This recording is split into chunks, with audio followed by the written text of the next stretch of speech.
Antonio Crespo fue alumno del ITAM, estudió economía durante mucho tiempo y ha sido profesor en ciencia política. Bueno, ahorita van a oír. Muchas gracias, José Antonio, te agradecemos muchísimo esta presencia. Muchas gracias, doctor McAdam. Buenas tardes a todos. Quisiera empezar con unas palabras diciéndoles que en 1908 Francisco I. Madero escribió la sucesión presidencial de 1910. En ella describía y exigía la necesidad de un cambio de régimen. Implantaba la idea de que México debía transitar a la verdadera democracia electoral a través del lema tomado de Porfirio Díaz, sufragio efectivo, no reelección. Sabemos que todo ello llevó a la revolución y al establecimiento del Estado moderno mexicano. No obstante, la permanencia de un partido oficial por más de 80 años impidió que el sueño de Madero se consolidara. Si bien en el año 2000 tuvimos una época de transición que iniciaba la ruta a la verdadera democracia electoral, no es hasta ahora, 110 años después de la publicación de la sucesión presidencial, que el pueblo de México, en una muestra de madurez política, no solo consiguió dicha democracia, sino que, decepcionados del modelo económico y político que ha dominado la escena nacional por más de 30 años, le ha abierto la puerta a otras propuestas. No sabemos en realidad cómo vayan a transitar estos próximos 6 años. No se trata tampoco de estar a favor o en contra de las posturas enarboladas por el partido vencedor, Morena, y el presidente electo Andrés Manuel López Obrador. Se trata aquí de platicar y analizar qué significaron y significarán estas elecciones de 2018, y para ello tenemos el honor de contar con el doctor José Antonio Crespo. El doctor es un reconocido historiador, analista político y líder de opinión mexicano, con una larga carrera en la academia y autor de diversos libros e investigaciones publicados dentro y fuera de México. Doctor en Historia y maestro en Sociología Política por la Universidad Iberoamericana y licenciado en Relaciones Internacionales por el Colegio de México. Quiere decir que somos colegas en todos los sentidos, internacionalistas e historiadores. En efecto, estudió aquí parte de la carrera de Economía en el ITAM y fue maestro en varias ocasiones durante un periodo de 4 años en el Departamento de Ciencia Política. En la academia es actualmente investigador y docente en la División de Estudios Políticos del Centro de Investigación y Docencia Económica, CIDE, miembro del Sistema de Investigadores SNI y ha sido investigador visitante del Centro México-Estados Unidos de la Universidad de California en San Diego. En medios, destaca como editorialista del diario El Universal, colabora como analista político en los programas de radio de José Cárdenas, Denise Merker y Ricardo Rocha y forma parte de la mesa de análisis del programa televisivo Primer Plano del Canal 11, así como en los informativos de Canal 40 y Televisión Azteca. Autor de diversos libros, no podría citarlos todos, entre los que destacan Urnas de Pandora, Jaque al Rey, Votar en los Estados, ¿Tiene futuro el PRI?, Fronteras democráticas en México, La democracia real explicada a niños y jóvenes, 2006, Hablan las actas, Contra la historia oficial, Trilogía de la conquista, Al grito de guerra, Historia y significado del himno nacional y su último libro publicado, 2018, AMLO presidente, haciendo un cuestionamiento. Este último libro analiza ante el triunfo de López Obrador una reflexión o hace una reflexión y un análisis, una evaluación desde su peculiar visión sobre la problemática nacional. Este libro, que aquí lo tienen y está a la venta allá afuera, afuera del auditorio, en la mesa que se estableció para ello, hace un diagnóstico de los diversos temas y de las soluciones que se proponen para este nuevo sexenio. Hay también una valoración de las condiciones que jugaron a favor del tabasqueño, pese a que sus detractores gustaban pensar que volvería a perder la presidencia. Es un hecho que Morena logró un triunfo imposible de arrebatar Y el libro analiza las condiciones sociopolíticas que lo favorecieron, incluidas las que jugaron en su contra, y que ahora, como presidente electo, se verá qué tan factible es su viabilidad, pues no es lo mismo ser candidato que candidato electo. Doctor José Antonio Crespo, muchas gracias por estar con nosotros. Le cedo la palabra. Bueno, pues muchas gracias por la invitación. Para hablar de lo que pasó en las elecciones y un poco qué podría venir a partir del resultado de las elecciones. Pero bueno, lo que explican las elecciones en el libro que salió el año pasado, el pronóstico que hice fue lo más probable, en términos probabilísticos desde luego, porque no son profecías, es prospectiva política, donde analizas las condiciones y dices, creo que la probabilidad de tal o cual escenario es mayor que otros escenarios. Me sonó desde el año pasado que López Obrador ahora sí iba a ganar finalmente la presidencia, a partir de varias condiciones que se venían viendo, incluso desde el año anterior. El 2016 ahí empecé a ver un poco como que sí, las condiciones iban a ser más favorables para López Obrador, que ahora sí le iban a permitir ganar la presidencia, un poco por los resultados de las elecciones locales. Las elecciones locales del 16, si se acuerdan, que hubo 12 gubernaturas en disputa, fueron de mucha alternancia, fueron muchos estados en donde se registró la alternancia, la mayoría donde gobernaba el PRI, porque el PRI gobernaba en la mayoría de los distritos, de los estados, perdón, pero incluso también en 3 de los estados que gobernaba el PRI y el PAN, o que había ganado el PAN y el PRD, la coalición PAN-PRD, perdieron también, es decir, el PRI perdió 2/3 partes de los estados en que gobernaba, y se lo atribuimos fundamentalmente a la corrupción, sí, Chihuahua, Quintana Roo, Veracruz, entre otros, pero también el PAN y el PRD perdieron 2/3 partes de los estados donde gobernaban, es decir, 2 de 3. ¿Y eso qué lectura fue la que le dimos varios analistas? Fue la siguiente: la gente está cansada de la corrupción, por obvias razones. Antes no necesariamente la corrupción se traducía en un castigo político, ahorita las condiciones electorales ya permiten que haya un castigo político eficaz, que se traduce en alternancia, y básicamente es el descontento por la corrupción, que se había registrado no solo en los gobiernos del PRI, sino también en gobiernos de los otros partidos, ¿no? Oaxaca, por ejemplo, con Gavino, que también fue una decepción, porque Gavino también generó expectativas positivas para Oaxaca y nada, ¿no? Y también de pronto salieron ahí algunos escándalos de corrupción, quizá no tan grandes como en otros gobernadores, pero el caso es que la señal era, claro, la gente está muy harta de la corrupción, del despilfarro, en fin, la impunidad, y está castigando en las urnas. Y el razonamiento que por lo menos yo hice fue, ¿y esto en 2018 cómo se va a traducir? Pues en algo muy parecido, pero el receptor va a ser otro, va a ser López Obrador. En el 2016 Morena todavía no figuraba, acababa de llegar y López Obrador no estaba en las boletas. Pero así como la gente votó por el partido contrario al que estaba castigando, que en muchos casos fue el PAN, que era la única opción, y en otros era, si el que estaba gobernando era el PAN-PRD, pues el PRI, regresar al PRI en Sonora, en fin, en Oaxaca, o sea, era un castigo con la opción que hubiera en ese momento. Y en Nuevo León, ya el año previo había sido la figura del independiente, ¿no? Ahí ya les había hartado también PRI-PAN, surgió la figura de independiente, lo vieron con expectativas, creo que ahorita ya esas expectativas ya se borraron completamente, se defraudaron, pero yo dije, esto que pasó en el 2016 probablemente se va a ver en el 18 con la opción, ahí sí real, que es la distinta del PAN del PRI y el PRD y el PAN, y desde luego el PRD ya. Y por eso sí pensé que con ese hartazgo de 2 gobiernos del PAN que fueron decepcionantes, en donde no se cumplió su principal oferta, que era combate a la corrupción, el fin de la impunidad, etcétera, y con este gobierno particularmente corrupto y escandaloso en esa materia, dije, va a ir para López Obrador, la tendencia va a ser para López Obrador, la gente va a castigar la corrupción, pero con la opción que no estaba en el 2016, y ya en el 2017 ahí se empezó a ver con más claridad también que la opción iba a ser Morena, porque ahí sí ya jugó en el Estado de México y en Veracruz.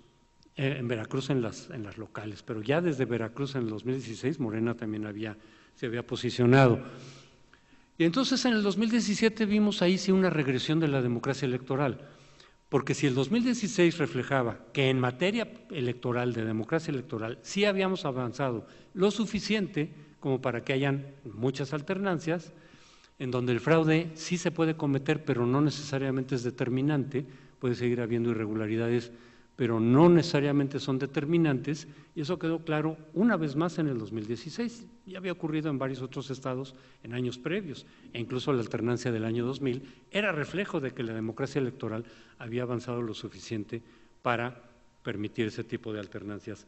Así lo sosteníamos muchos, pero desde el punto de vista de la izquierda se decía, no, esta democracia no funciona, no es cierto, es simulación, es cosmética, no funciona, porque no se había dado el triunfo a la izquierda. Sí a nivel estatal en muchos estados, por supuesto, pero no en la presidencial. En el 2006 estuvo cerca de ganar López Obrador, ahí por el margen tan pequeño de diferencia entre primero y segundo lugar, las irregularidades cometidas pudieron haber sido determinantes sin duda alguna. Bastaba con 1% de irregularidades, que no es gran cosa, para que se hubiera alterado el resultado. Y mi punto era, sí, ahí ocurrió el fraude y pudo haber el fraude efectivamente modificado el resultado por lo cercano de los candidatos, de los punteros. Mi posición era, cuando hay un margen mayor, el fraude ya no alcanza. Como ocurrió también en el 2000. En el 2000 la gente, incluidos el equipo de Fox, estaban diciendo, no, el PRI no va a permitir ceder el poder presidencial. Lo ha cedido y con dificultad en los estados, ya lo había cedido aquí incluso en la capital, pero a nivel presidencial no. Y los propios foxistas del equipo de Fox estaban muy temerosos de que iba a haber fraude y de que no les iban a reconocer el triunfo en caso de que lo lograran. Yo les decía, no, sí, ya, desde lo que ha ocurrido, desde la propia reforma del 96, ya estamos en condiciones competitivas. Y yo les decía al equipo de Fox, si ustedes ganan en realidad en las urnas, que era algo que todavía no sabíamos bien si iba a ocurrir o no, algunas encuestas ya empezaban a marcar que Fox sí podía ganar, yo les decía, si ustedes ganan en las urnas, sí se los van a reconocer, ya no va a haber fraude otra vez, porque además había habido señales de parte de Zedillo de que iba en esa lógica, de no permitir otra vez un fraude del PRI, que iba a poner en riesgo la estabilidad económica. Habían habido muchas señales durante todo el sexenio de Zedillo de que Zedillo sí iba a reconocer un triunfo de la oposición a nivel presidencial. Y así ocurrió. Bueno, en el 2006 yo también dije, si gana López Obrador, si mantiene su distancia, su ventaja, que todavía era del 10% algunos meses antes de la elección, si mantiene la ventaja, le van a reconocer el triunfo, aunque sea de una opción distinta, de izquierda, en fin, en contra del neoliberalismo. Lo que pasa es que yo sí creo que durante la campaña perdió por muchas razones su ventaja López Obrador y acabaron en empate técnico. Y ahí sí, en empate técnico, con muy pocas irregularidades, puedes revertir el resultado. Pero yo decía, sí, en el momento en que llegue un candidato de izquierda, sea López Obrador o algún otro, con un margen de distancia del 5 o 6%, con eso basta para que gane. Y ese era justo el margen que tenía Morena ya López Obrador en el 17. Cuando arrancó el 17, López Obrador se distanció en las encuestas con un 5%, porque en el 16 todavía estaban en empate técnico, con Margarita como posible candidata del PAN, estaban en empate técnico. ¿Y qué es lo que le dio los 5 puntos de ventaja a López Obrador iniciando el 17? El gasolinazo. El gasolinazo disparó a López Obrador con una ventaja del 5% que ya nunca perdió, al contrario, la fue incrementando. La forma de hacer el gasolinazo pudo haber sido otra, y eso no quiere decir que con eso ya se determinó el triunfo, no, ocurrieron varias otras cosas que ahorita vamos a ver, pero ya con esa ventaja del 5%, yo dije, ya se perfila todo para que López Obrador efectivamente pueda ganar en el 2018, con quién sabe cuánta ventaja, ¿no? Desde luego que faltaban muchas variables por despejar. Cuando salió este libro todavía ni siquiera había candidato del Frente ni del PRI, entonces podían haber algunas otras consideraciones, pero todo apuntaba desde mi punto de vista que ahora sí López Obrador iba a ganar, quién sabe con cuál ventaja, pero que iba a ganar. Cuando decían, porque se mantuvo de todas maneras López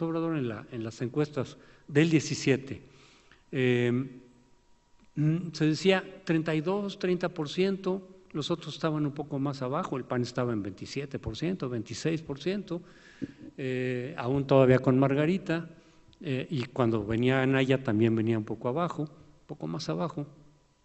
Pero yo decía, muchos de los adversarios de López Obrador decían, este es el techo de López Obrador, el 30-32% es el techo.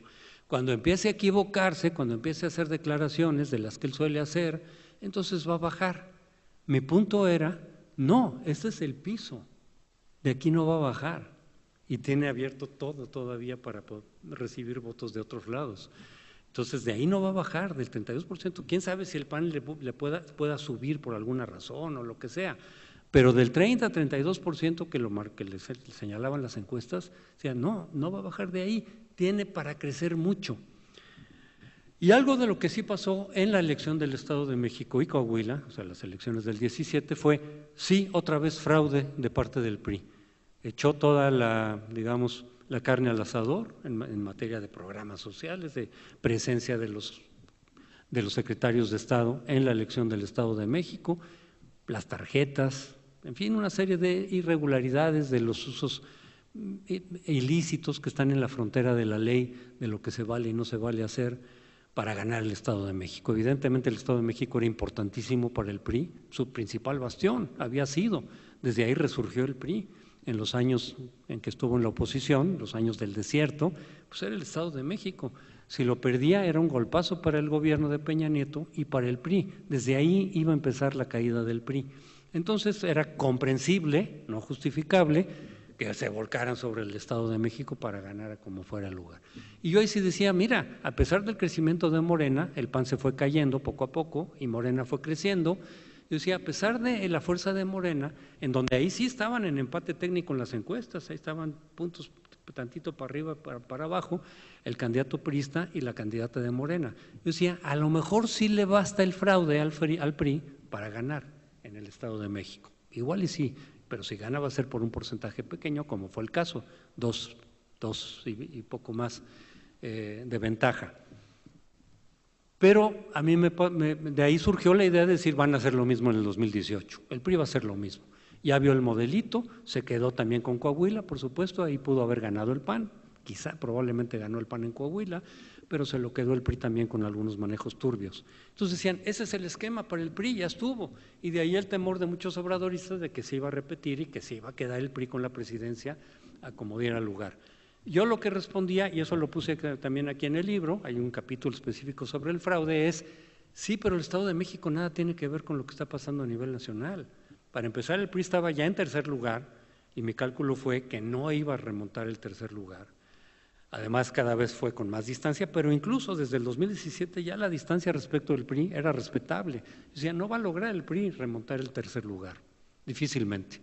Entonces, no es lo mismo lo que pasó en el Estado de México, donde el PRI nunca estuvo en tercer lugar, siempre estaba en el empate técnico el candidato del PRI. O sea, no es lo mismo que partir del tercer lugar. Y cuando decían se va a fragmentar el voto como en el Estado de México, fragmentación del voto para favorecer al PRI. Yo decía, sí, pero a nivel federal o en otras elecciones, el voto fragmentado entre varias opciones favorece a quien está en primer lugar. No es al PRI en automático, es quien está en primer lugar. A ese le favorece la fragmentación del voto. Entonces decían, mira, se va a fragmentar el voto, PAN, el PRI, los independientes, Margarita cuando terminó de salirse ya del PAN, decía, pero esa fragmentación le va a favorecer a López Obrador, no al PRI. Esa fragmentación le va a favorecer a López Obrador. Pero entonces yo decía, el esquema del Estado de México, aunque lo quieran aplicar, en eso yo no tenía duda, pues desde luego que lo van a querer aplicar, pero no les va a resultar. No les va a resultar, por lo menos no en favor del PRI. Lo que sí pudo haber ocurrido, pero ya estamos en la historia contrafactual, se llama, ¿no? Es de no haberse peleado el PRI y el PAN, entonces sí las irregularidades que hubiera podido cometer el PRI para favorecer al PAN, como pudo haber ocurrido en el 2006 y como al revés pudo haber ocurrido en el 2012. Seguramente un acuerdo de Peña con Calderón, hay elementos para pensar que sí lo hubo, para decir que no gane la izquierda, que no gane López Obrador en concreto. Entonces, tú me ayudaste en el 2006 para que quedara Calderón, hubo acuerdos con gobernadores del PRI a través del Bester Gordillo, y ahora Calderón y Peña Nieto en el 2012 para que no gane López Obrador. Si ese esquema se hubiera mantenido, ¿quién sabe qué hubiera ocurrido? Ahí sí, de todas maneras, en todo caso hubiera sido mucho más cercano la situación. Pero quien desde mi punto de vista tenía que haber encabezado esa coalición, o esa alianza informal, nunca es una coalición formal, era el PAN, porque el PRI ya no tenía posibilidades y en el 2016 quedó muy claro. Si alguna otra opción tenía posibilidad de ganarle a López Obrador, era el PAN. Y no sabíamos todavía con quién, porque estaba fraguando ahí la candidatura cuando se terminó la elección. Pero algo que ocurrió en esa elección de Estado de México y de Coahuila, y sí lo alcancé a recoger en el libro, fue el pleito del PRI y el PAN. Ahí se pelearon y se echan la culpa unos a otros, y realmente la responsabilidad, quién sabe en quién habrá recaído, porque la cuestión era, si en el Estado de México estaba compitiendo también Josefina, y se dice que hubo el acuerdo de decir, ustedes no se sumen con el PRD, porque juntos PAN y PRD sí hubieran constituido una opción más en el Estado de México. Y quién sabe qué hubiera ocurrido, pero no se junten con el PRD para facilitarme a mí las cosas, yo les voy a dejar Coahuila, Nayarit desde luego lo ganó el PAN, pero también Coahuila se los puedo dejar como una especie de arreglo justamente entre el PRI y el PAN de los que suelen hacerse. Pero se metió la PGR a acusar a Josefina por el hecho de que Josefina también andaba punteando por ahí, se cayó Josefina efectivamente, no sé si solamente por esa razón, Josefina nunca ha sido buena candidata, Josefina Vázquez Mota, pero el hecho es de que sí se metió la PGR, o sea, el uso político y electoral de la justicia, una vez más, ocurrió desde el Estado de México contra Josefina. Eso les molestó en el PAN, desde luego, decir, oye, me estás jugando sucio. Y entonces empezaron a hablar de elección de Estado, que quiere decir descalificar la legitimidad del triunfo priista.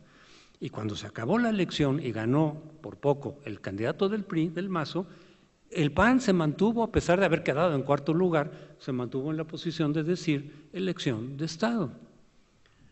Y a consecuencia de ello, entonces no les dejaron Coahuila. Coahuila se la arrebataron al PAN y se habla de una negociación o de un intento de negociación después de la elección, inmediatamente después de Anaya, con Enrique Ochoa, decir, oye, pues ya déjenos Coahuila, pues habíamos quedado en eso, que ganamos Coahuila, no es que nos la regalen, reconózcanos Coahuila. Sí, pero ustedes no reconocieron bien la legitimidad de la del Estado de México, entonces tampoco Coahuila. A final de cuentas ahí ya se rompió esa posibilidad de esa alianza informal entre el PRI y el PAN, y esa sí la recogí aquí y dije, esto, o el único que le va a favorecer es a López Obrador. Este pleito ya no va a permitir que sea esas alianzas que se habían hecho antes para apoyar, en este caso tendría que ser al PAN, al candidato del PAN, a quien surgiera como candidato del PAN, pero este pleito ya no lo va a permitir. Eso es lo que alcancé a recoger, pero ese pleito efectivamente fue escalando, y eso es lo que explica no solo el triunfo de López Obrador, sino la distancia con la que ganó, porque mientras más se peleaban el PRI y el PAN, más ventajas iba para allá. Evidentemente, la primera reacción en contra de que les quitaron Coahuila al PAN fue irse contra el fiscal carnal, es decir, contra Cervantes, que iba a ser el fiscal general que iba a dejar Peña Nieto a Daniel Cervantes.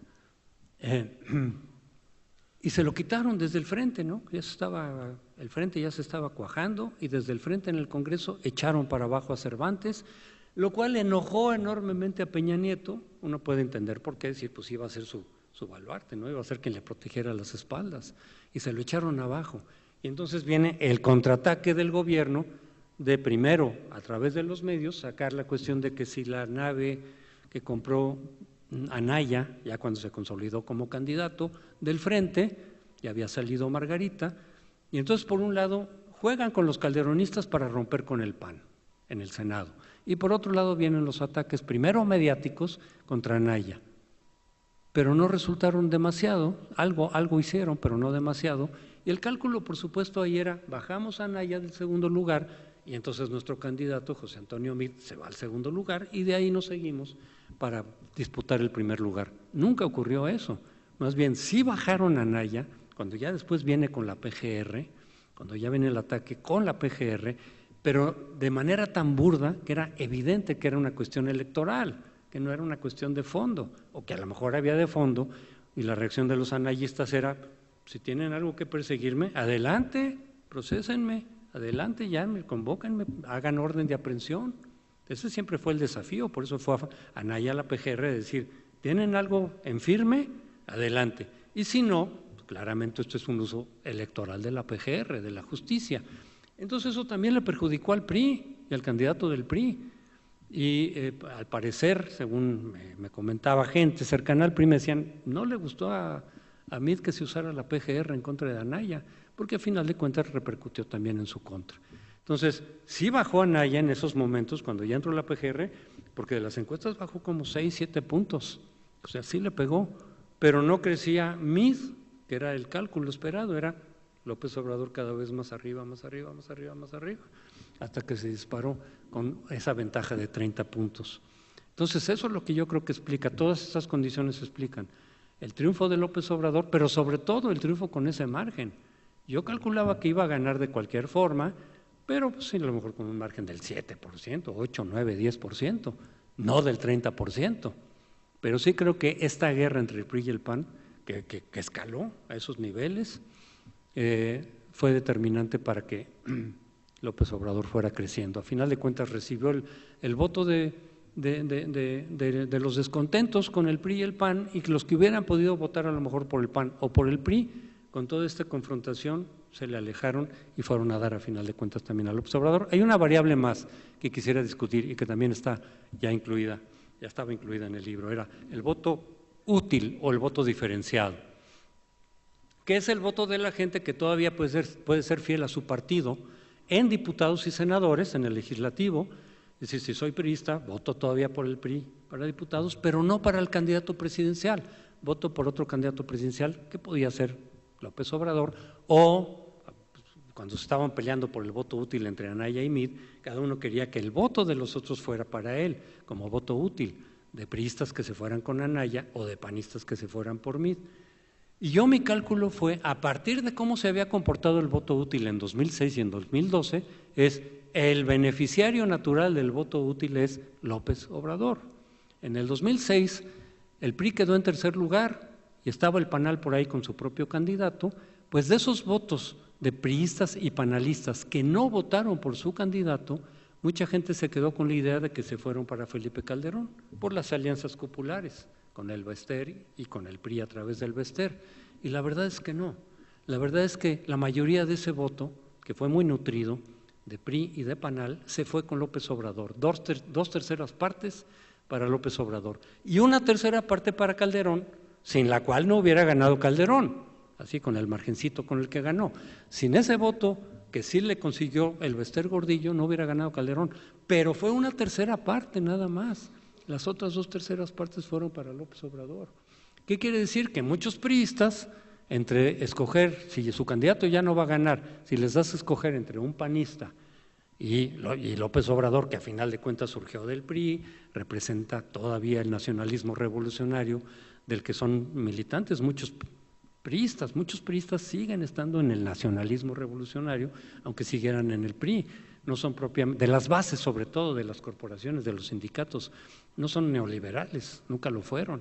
Entonces, un panista neoliberal y un nacionalista revolucionario, pues se fueron con ese, hay mayor identificación ideológica.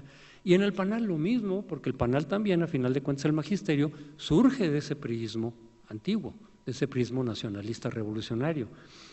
Entonces yo dije, eso va a volver a pasar. Mi pronóstico, en el 2012 los panistas no votaron útil, más que muy poquitos, se quedaron con Josefina la mayoría, y muy poquitos votaron, muy poquitos, el 1% del voto panista, con Peña Nieto. Pero el PANAL volvió a votar por López Obrador, el PANAL otra vez, el voto del PANAL, que no votó por su candidato, se fueron con López Obrador.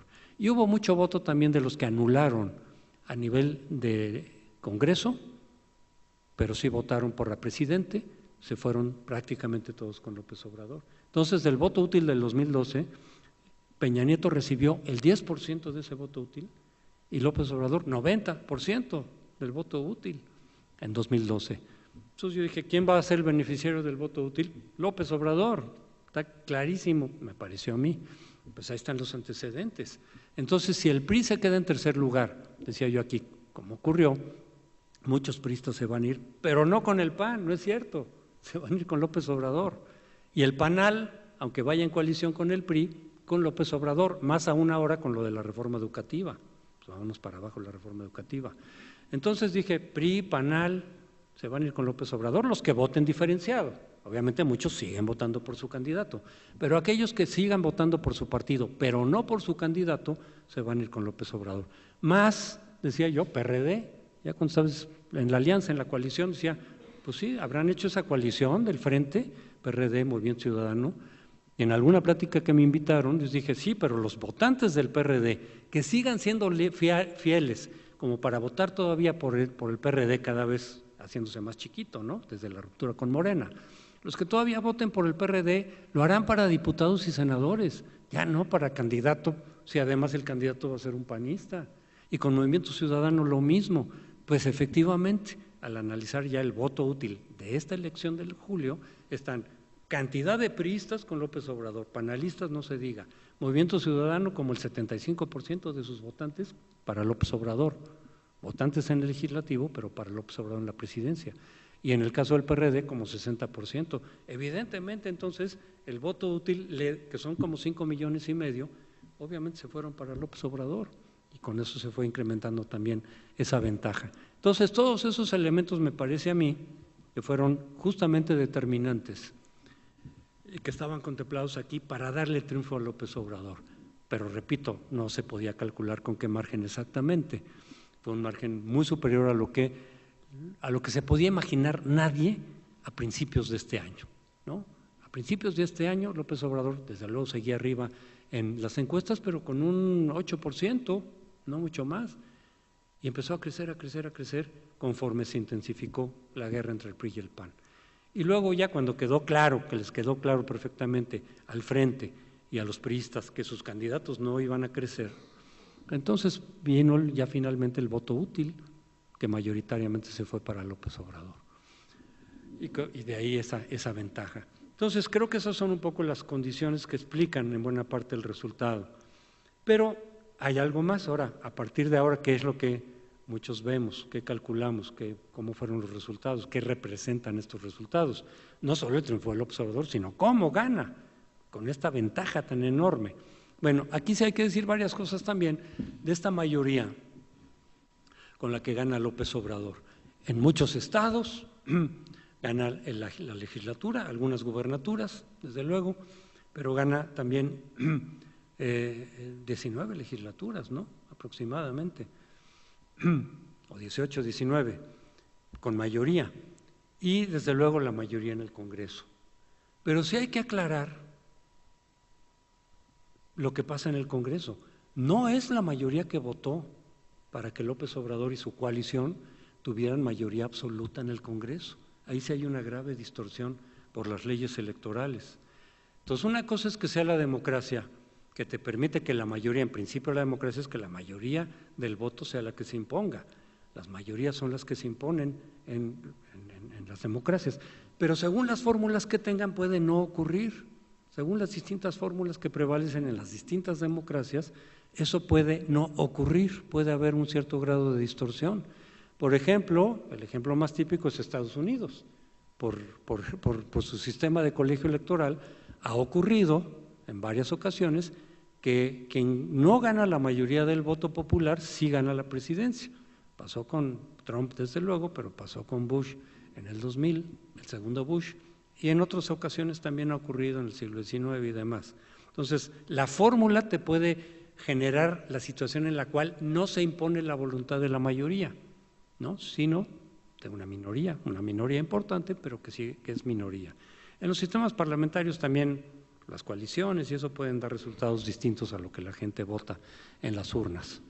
Pero en México, no en la presidencial, no, porque no tenemos ese sistema más que sí de voto directo en una sola circunscripción, ahí no hay distorsión, pero en el Congreso sí. Entonces resulta que quienes votaron para que la coalición obradorista, no digo Morena, sino su coalición, PT y PES, tuvieran mayoría absoluta en la Cámara de Diputados, fueron solamente el 43%, que son los que, además de haber votado por López Obrador para la presidencia, votó por alguno de sus partidos, por su coalición, en la Cámara Baja, en diputados. Y por cierto, también en el Senado, pero en el Senado sí se generan también distorsiones por el hecho de que la mayoría de los senadores son de mayoría relativa, ¿no? Y solo la cuarta parte es de representación proporcional, que mitiga un poquito la sobrerepresentación.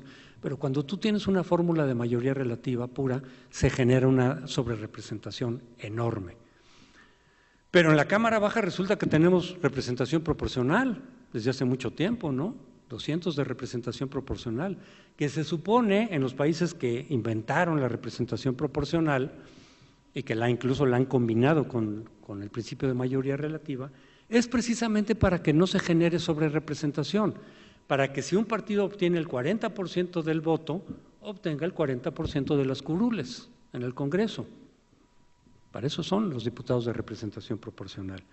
Pero aquí, desde siempre, desde que se introdujeron los diputados de representación proporcional, no fue para ese motivo. El PRI simplemente era para darle algo a la oposición, que no se saliera a la oposición como se salió el PAN en 58, que no los dejaran solos al PRI.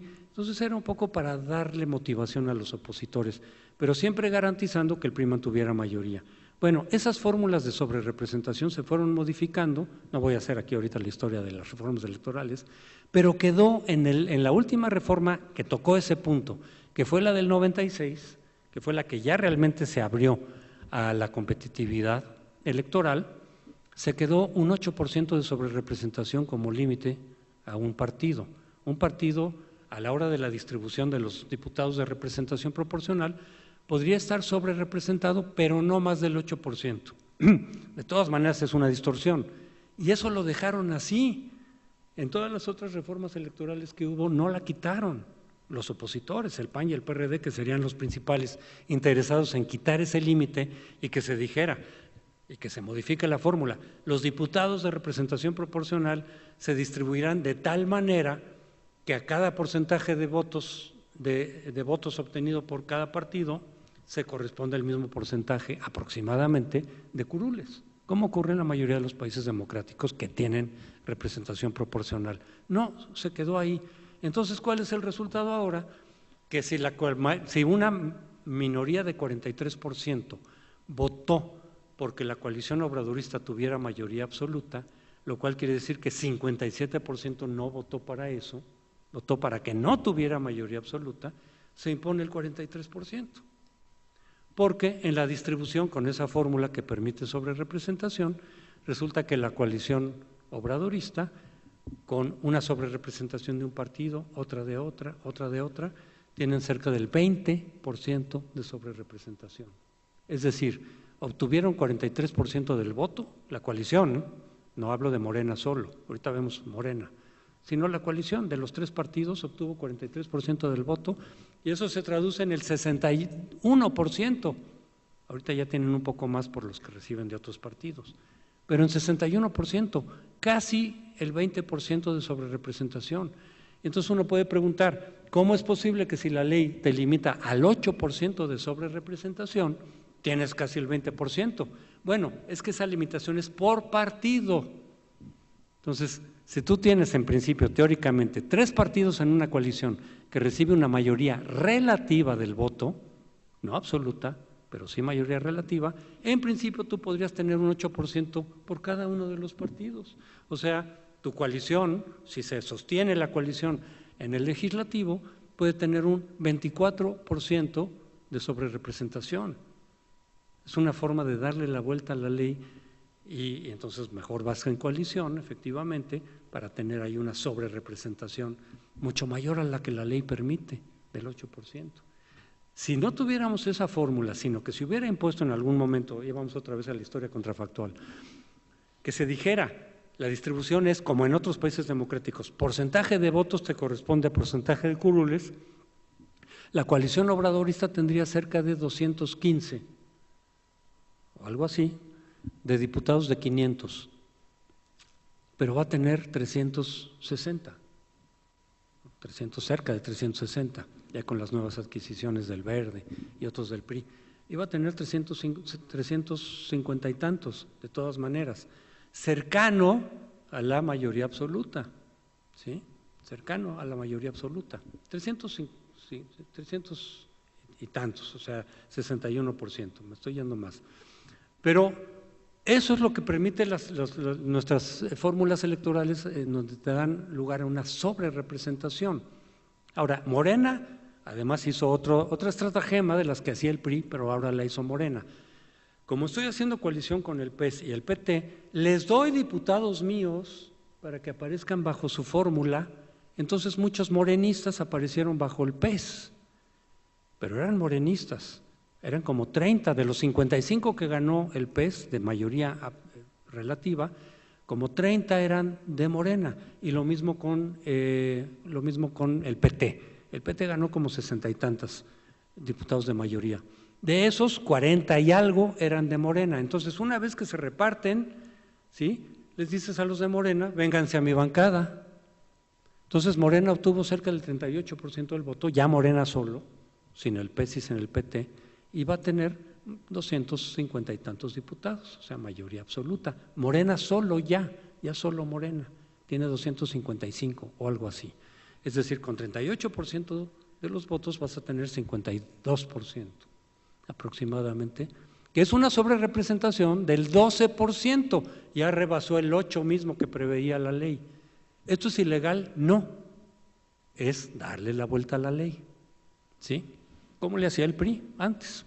Entonces ahora resulta que sí tienes una sobrerepresentación de Morena. Entonces esta mayoría que tiene Morena en el Congreso, y que algo semejante ocurre en los congresos estatales, en donde Morena va a ser mayoría, va a ser también por estas fórmulas de sobrerepresentación.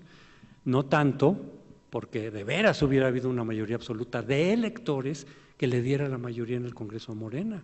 Entonces eso no se dio, no es cierto, la mayoría absoluta no le dio de electores, no le dio la mayoría absoluta de diputados a Morena.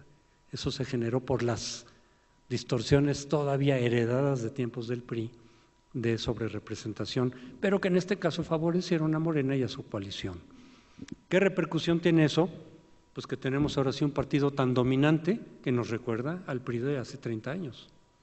No es hegemónico en estricto sentido, como se está diciendo, porque no son las mismas condiciones de un partido hegemónico, es un partido dominante, mayoritario, pero que con la sobrerepresentación de la ley, es legal desde luego las mayorías que tiene porque así están en la ley, pero tiene tal fuerza en el Congreso que, repito, mayoría absoluta de la coalición, y en el caso de la Cámara Baja de Morena mismo, pero que fácilmente puedes obtener las mayorías calificadas para cambiar la Constitución, más el control de la mayoría de congresos para cambiar la Constitución. Y no es solamente eso, sino que ¿qué ves del otro lado? ¿Cuál es el contrapeso para Morena ahora como partido gobernante? Y entonces ves un panorama donde dices, no hay nada casi, no hay oposición.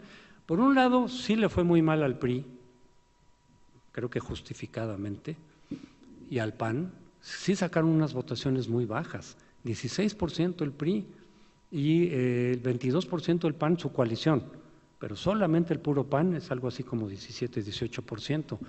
No, desde el 88 el PAN no había obtenido una votación tan abajo, desde hace 30 años, no había obtenido una votación tan abajo. Pero además, con la fórmula de sobrerepresentación, eso implica que otros partidos son subrepresentados. ¿Cuáles? El PRI en primer lugar. El PRI obtuvo 16% del voto y va a tener 9% de los diputados. Es una subrepresentación. Y el PAN también algo de subrepresentación. Entonces llegan partidos desprestigiados, fuertemente desprestigiados, y se lo ganaron, ¿no? Pero están muy desprestigiados, porque con el PAN también es un poco, no solo sus dos gobiernos que defraudaron a mucha gente, que decepcionaron, sino la forma en que se hizo la candidatura de Anaya, eso también contó, desde luego.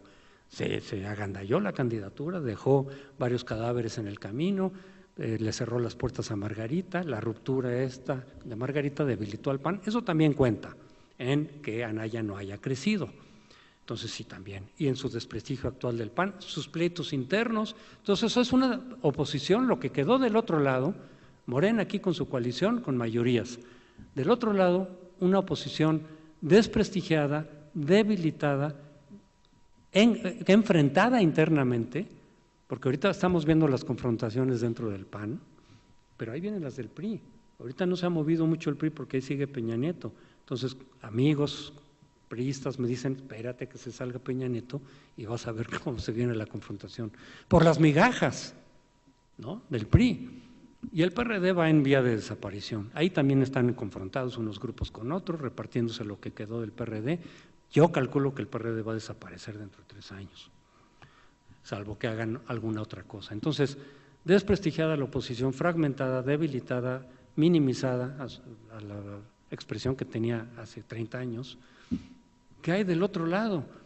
La opción para la oposición en los años que vienen sería hacer algo nuevo. Algunos lo están pensando, pero no revivir los muertos, porque algunos dicen, le vamos a cambiar el nombre al PRI, le quitamos los colores, se llama de otra manera y resurgimos. Pues va a ser muy fácil de identificar, son los priistas, punto, ya sabemos lo que es, aunque le cambien de nombre. El PAN, que no tendrá que cambiar de nombre, pero está muy debilitado, y el desprestigio que haya acumulado en estos años, ahí va a seguir. Y el PRD, ni se diga, en vías de desaparición, creo yo. Movimiento Ciudadano, pues un partido chiquito, quién sabe cómo vaya a jugar, tiene ahí su bastión en Jalisco ahora, pero el hecho de que tendría que surgir algo nuevo en donde la oposición se tratara de vincular es muy difícil, se va a tardar mucho en que salga algo, una opción viable. Para todos los que no les gusta López Obrador, que no votaron por López Obrador, más los que se puedan eventualmente desencantar de López Obrador en estos años, cuando volteen a ver por quién votan, si ya no quieren votar por Morena o por su coalición, ¿qué va a haber? No va a haber muchas opciones muy convincentes, digamos, ¿no?, muy confiables. Entonces, de aquí a que la oposición se reorganiza, que surjan figuras que puedan ser creíbles en la oposición, porque hay muchos también muy desprestigiados, muy impresentables, que pueda realmente ser una opción convincente de cara a Morena, se va a llevar un buen rato. Entonces, es posible, el cálculo que muchos están haciendo es que Morena se pueda quedar un buen tiempo, no 70 años, no, difícilmente, pero no nada más estos 6 años, probablemente se puede prolongar como partido dominante que va a tener mucha fuerza frente a una oposición fragmentada que se tardará no sé cuánto tiempo en reorganizarse, en que surjan otras opciones distintas, a lo mejor un partido distinto también, para que realmente de pronto haya una opción que pueda contrapesar efectivamente y eventualmente disputarle el poder presidencial a Morena. Entonces, para terminar, el riesgo que sí vemos algunos de lo que pueda pasar en Morena es el siguiente. De lo que pueda pasar con Morena, en términos políticos voy a hablar, que es lo que más conozco. En lo económico, pues los economistas nos dirán qué tanto la reforma energética va a cambiar o no, qué tanto va a ser solamente limpiarla, como dicen, de la corrupción, o de veras la va a echar para abajo, qué repercusiones va a tener eso en nuestra economía, qué tan fácil va a ser crecer al 5 o 6% de manera sostenida, aunque sea en los siguientes años. En fin, todo ese tipo de cuestiones no estoy seguro que vaya a suceder, porque además hay señales muy encontradas. A veces parece que la reforma energética se queda, simplemente la corrigen, y a veces que la van a echar completamente a la basura. En fin, no está muy claro qué es lo que van a hacer, de dónde va a salir el dinero para las becas y los programas sociales, qué tanto daño le va a hacer al gobierno federal los recortes, qué tanto va a afectar su eficacia, que es lo que muchos están diciendo, sí, decir, ok, a lo mejor se había excedido la burocracia dorada en muchos privilegios, pero si ahora les cortas de la forma que le estás cortando, ¿qué tanto va a afectar eso, su eficacia o no? ¿Quién sabe? No lo sé, ahí hay muchas incógnitas. Pero políticamente, lo que se puede ver, o lo que muchos ven así en términos generales es, yo creo que hay 3 posturas básicas de lo que se espera del gobierno de López Obrador.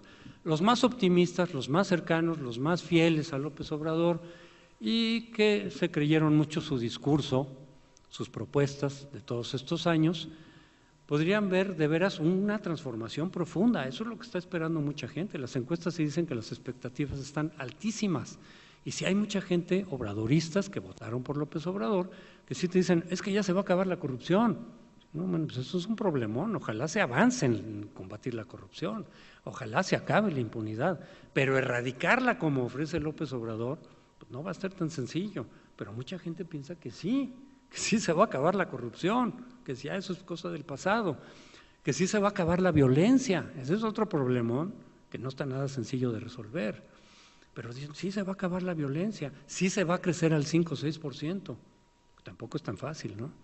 Sí vamos a crecer al 6%, en fin, sí se van a dar todos estos cambios que López Obrador ofreció, esa es la visión más optimista en el extremo, ¿no? Y en el extremo opuesto es Venezuela. Los del otro lado, los que ven completamente el escenario totalmente pesimista o catastrofista, es Venezuela. Vamos a acabar como Venezuela o algo parecido. La economía va a ser un desastre, vamos a empezar otra vez a todas las cuentas macroeconómicas a salirse de control, no solo no va a haber 5%, sino que vamos a empezar a decrecer económicamente, o sea, la catástrofe, ¿no? Autoritarismo, etcétera. Y otros lo vemos más en medio. Claro, todo esto es una gama donde hay puntos intermedios, ¿no? No está polarizado así totalmente, sino hay puntos intermedios. La otra opción está como en medio, las cosas se pueden quedar más o menos igual. Es decir, no va a ser, desde luego, la cuarta transformación radical que nos va a impulsar hacia el primer mundo, pero tampoco necesariamente Venezuela, ¿no? Hay muchos que estamos más como en medio. Y además en medio puede ser un poco más favorable decir, bueno, algo se podrá lograr, algo podrá mejorar, no lo que ofreció López Obrador, porque es casi utópico lo que ofreció, pero algo se puede mejorar en términos de muchas cosas, ¿no? De austeridad, de que baje algo la corrupción, de que se combata más la corrupción, ojalá que en alguna medida la violencia, en fin, algo se puede mejorar. Algunos dicen, bueno, a lo mejor se empeora en algo, pero tampoco necesariamente la catástrofe de Venezuela, sino que se puede empeorar en alguna medida, pero no a niveles catastróficos. Pues quién sabe para dónde jale a final de cuentas, qué tan más cerca de un lado o del otro. Pero el temor desde el punto de vista político, que sí tenemos algunos como focos rojos, es que no es solamente la mayoría que tiene hoy por hoy, derivado de los votos y de las distorsiones de la ley electoral, de lo que tiene Morena, sino que use esa mayoría para concentrar más poder del que se le dio en las urnas. Y aquí yo diría que también hay dos visiones encontradas en lo que está ocurriendo en esa mayoría que tiene López Obrador, que puede crecer. ¿Cómo puede crecer? En primer lugar, bueno, primero jalándose votos de otros partidos, ahí está el Verde ya de entrada, ¿no? Haciendo las cosas como antes hacía el PRI, y la primera sesión del Senado de pronto vemos que se pueden seguir haciendo las cosas como le decía el PRI, hacemos acuerdos con el Verde, ¿no? Les damos impunidad, les acomodamos las cosas y ustedes nos dan más diputados. Los priistas pueden irse también algunos más y crecer de pronto en donde la coalición o la bancada propiamente morenista sea de muchos más incluso, hasta incluso tener la mayoría absoluta. Entonces esa es una forma no ilegal en donde se puede acrecentar ese poder. Pero va más allá, lo de los delegados en los estados, que muchos dicen que bueno, porque entonces va a haber alguien ahora sí que le ponga un freno a los gobernadores, es cierto. El federalismo en México, yo sostengo, nunca ha sido federalismo, más que nominal.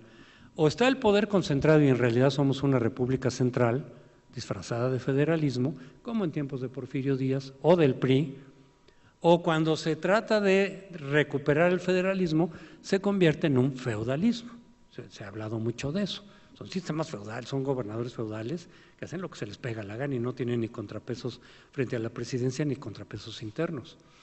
Tampoco es una solución ni muy democrática ni muy conveniente para el país. Entonces dicen que les pongan ahí un frente en los gobernadores, qué bueno. Pero el riesgo que muchos ven es, sí, pero si van a ser de Morena y van a ser del Estado, pueden fácilmente utilizar esos recursos que van a administrar ellos, recursos sociales, programas sociales, para crear estructura territorial electoral como le hacía el PRI y para utilizar electoralmente a esos delegados y proyectarlos como gobernadores. ¿Qué se podría hacer para tener esos superdelegados pero sin estas distorsiones? Que no sean del Estado, para que no tengan la posibilidad y la tentación de usar esos programas para proyectarse como gobernadores, y que no sean a lo mejor militantes de Morena. Hay muchos funcionarios que pueden resultar confiables perfectamente, que tienen experiencia, que puedes decir tú vas a ser el delegado de la federación en tal estado, pero no tienes que ser partidista, y menos directivos de los partidos, porque ahorita muchos de los que están nombrando son dirigentes estatales del partido y son del propio estado, de tal manera que se proyectan como candidatos a gobernador. Es más, muchos de ellos fueron ya candidatos a gobernador. Entonces eso es un poco reproducir el esquema que tenía el PRI en Pronasol. Eso era un poco, ¿no? Era el manejo de los recursos con un delegado que se convertía en candidato a gobernador, que creaba estructura electoral, y entonces resulta que puedes empezar a tener clientelas. Mira, muchos tememos de que lo que pueda pasar con Morena a nivel nacional es lo que pasó aquí con el PRD a nivel capitalino en 97, que el PRI se vino para abajo, sus corporaciones y sus redes clientelares se fueron para el PRD se convirtió en un partido hegemónico aquí en la capital. Ahorita se lo disputó por la fractura con Morena, porque si no hubiera seguido el PRD como partido hegemónico, y ahí sí hegemónico, porque ahí sí era el control absolutamente de casi todo, ¿no? Eso es lo que puede pasar a nivel nacional con Morena, desfondándose el PRI, las corporaciones con otros nombres se pueden pasar a Morena, pero son corporaciones clientelares, son votos duros, son votos amarrados, son las redes clientelares con las becas que puedan dar a adultos mayores, a los jóvenes. Puedes crear clientelas ahí, amarradas, que sustituyan los votos duros del PRI, pero ahora en Morena. Y eso sí te empieza a distorsionar otra vez la voluntad ciudadana emitida en las urnas. Y ahí sí podría empezarse a apuntar Morena como un partido hegemónico. Si empiezas a usar tu poder para desarticular en alguna medida las medidas democráticas que hay, entonces sí se puede poco a poco ir convirtiendo en un partido más allá del dominante democrático. Y lo otro que el riesgo que también estamos viendo es, por ejemplo, con las instituciones autónomas, las autonomías. ¿Por qué? Porque entonces estás buscando que se mantenga cierta autonomía respecto del gobierno, por lo menos del Ejecutivo, en los tribunales, en el INE, ¿no? en lo que fue el IFE, en fiscalías, se está buscando las fiscalías que sean autónomas auténticamente. Pero ahí vemos una respuesta del obradorismo de desconfianza plena a todo lo que no es el obradorismo, pero que resulta que no está solamente en el discurso, porque tú en un discurso político electoral puedes decir, lo que no está con Morena es la mafia del poder, lo que no está conmigo es la mafia del poder. Y puede ser, y fue un discurso muy eficaz, pero es discurso de campaña, ¿no? Simplificas las cosas, no sofisticas demasiado, es de consumo popular, es para efectos electorales, simplificas al máximo, digamos, el discurso. Pero si de veras estás teniendo esa percepción real para tomar decisiones, pues eso es otra cosa. Si desde el gobierno se ven las cosas como que el que no está conmigo es la mafia del poder, ¿en qué se traduce? En que los espacios de autonomía no se los dejo a nadie. ¿Por qué? Porque va a ser la mafia la que se los va a ocupar.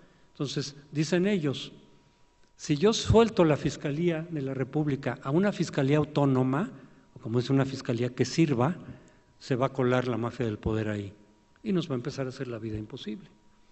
No, mejor me la jalo yo. Y si al INE lo dejamos de que lo pongan los otros partidos o que lo pongan lo que no es obradorismo, pues nos van a meter ahí cuñas, mejor yo pongo a los míos. Esa es la lógica. Si yo cedo, o sea, no se reconoce que realmente pueda haber personajes, ciudadanos, instancias realmente autónomas de cualquier partido, que no forman parte de Morena, pero tampoco de la mafia del poder. No, eso no existe. Y eso también había estado en el discurso de López Obrador. Cada vez que había una iniciativa ciudadana, esfuerzos ciudadanos, auténticamente ciudadanos, no vinculados ni con el PRI ni con el PAN, pero tampoco que respondían a los intereses del PRD o de Morena en su caso, en su momento, decían, es de la mafia del poder. O sea, no existe la autonomía, no existen los no alineados en la sociedad mexicana, no existe la posibilidad de criticar a unos y criticar a los otros, pues parece que no, en esta percepción. Y entonces, bajo esa justificación, no dejas espacios autónomos, te los vas jalando. Con tu mayoría, tú decides en el Senado, tú decides en el Congreso, cuáles son los cargos para los distintos cargos que se vayan desocupando de las instituciones formalmente autónomas que pueden dejar de serlo. Desde mi punto de vista no han cobrado plena autonomía, pero sí son más autónomas de lo que eran antes. Pues eso se puede perder.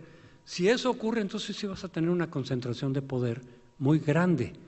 Y para terminar, yo haría una disquisición pequeña de lo que representa la concentración del poder en términos de filosofía política. Porque tenemos, digamos, dos escuelas fundamentales de la filosofía política, que sería el idealismo político representado en primer lugar por Platón, así lo voy a presentar, es más complejo que eso, como ustedes saben, y el realismo político, en donde están Maquiavelo, Hobbes, Locke, etcétera, ¿no? Si nos vamos atrás, también hay atrás representantes, en donde el idealismo político te dice, a partir, digamos, de la idea del rey filósofo de Platón, dice, si de veras el rey filósofo es virtuoso moralmente, no tiene por qué hacerle daño ni abusar del poder de sus gobernados. Entonces dale todo el poder para que gobierne bien. No le pongas trabas, no le pongas equilibrios, no le pongas contrapesos. Dale todo el poder, que no lo va a mal utilizar porque es virtuoso. Si tú crees y tienes plena confianza en alguien, de persona o como partido, como movimiento, que va a ser realmente vinculado con el pueblo, no tiene por qué abusar del poder, aunque tenga todo el poder concentrado. Entonces, dale todo el poder. Pues de ahí surge un poco toda esta idea del todo el poder a los soviets, ¿no? De luego darle todo el poder al Partido Comunista para que realmente transforme la sociedad en beneficio de todos. Dale todo el poder concentrado, partido único, dictaduras del proletariado. Esa es la idea. No le pongas trabas. Al contrario, dale todo el poder para que realmente pueda transformar a una sociedad complicada, compleja, en donde hay gente que se va a oponer a esos cambios porque le afecta sus intereses. Dale todo el poder para que por encima de esos intereses pueda transformar la sociedad. Así lo están viendo los obradoristas. Qué bueno que se concentró el poder en el Congreso, porque así va a poder transformar la cuarta transformación. Entonces está legitimando un poder concentrado en esos términos platónicos, digamos, del idealismo. Qué bueno, porque como López Obrador de veras confiamos en él, va a ser la cuarta transformación sin los obstáculos que le puedan poner sus adversarios. Desde el punto de vista del realismo político, que es donde yo más bien me ubico, es cualquier poder concentrado implica el riesgo de abuso de poder. Históricamente lo hemos visto una y otra vez. Incluso aunque se justifique la concentración del poder en términos de transformación benéfica para todos, sí, pero incluso cuando ha habido saldos positivos en esos proyectos, el costo es en términos democráticos. Se acaba la pluralidad o se reduce, se empiezan a perder libertades políticas, se pueden afectar derechos humanos, se pierde libertad de crítica, todo en nombre del proyecto que se supone que tiene un beneficio social.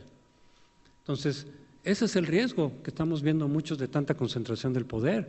Es decir, sí, pero el costo puede ser, primera, si de veras hay la transformación o no en términos económicos y sociales, depende de las decisiones que se toman. Pero aunque saliera bien por ese lado, que en principio diríamos que bueno que haya más igualdad, que bueno que haya más distribución del ingreso, si puede haber crecimiento económico, que bueno, sí, pero con una concentración del poder tan fuerte, en partidos y personajes que muchos no les concedemos plena confianza, es decir, hombre, él no va a abusar del poder, porque históricamente en el mundo y en América Latina y en México, cada vez que hay concentración del poder, hay abuso de poder de una u otra manera. Digo, no sé si habrá alguna excepción por aquí o por allá. Entonces, una nueva concentración del poder que pase por encima de los controles y de los mecanismos democráticos, justificándose en la cuarta transformación, pues va a acabar otra vez con lo poco que hemos avanzado de democracia. Y con esto termino. No digo que eso vaya a ocurrir, simplemente digo que ahí están los focos rojos. No es un pronóstico decir, eso va a pasar inevitablemente.